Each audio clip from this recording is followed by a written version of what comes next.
Okey, guys. Assalamualaikum warahmatullahi wabarakatuh. Okey. Jam 6.32 petang di Taiwan, Taipei.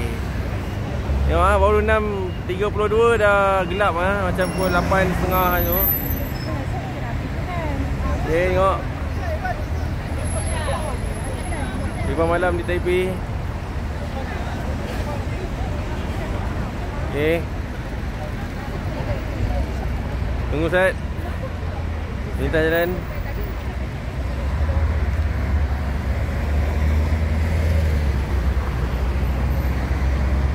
Okey. Semua dah letih Mana? Letih ya? Ada letih ya? Aki? Okey Aki. Okey, dia cakap tu, nampak baca tu. Sila tunggu dulu. Lampu isyarat.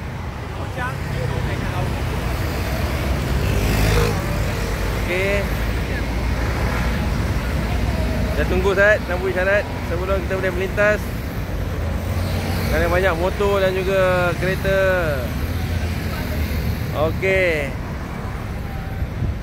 6.30 banyak orang dah mau balik kerja ni. Okey. Okey. Calur dulu. Bye.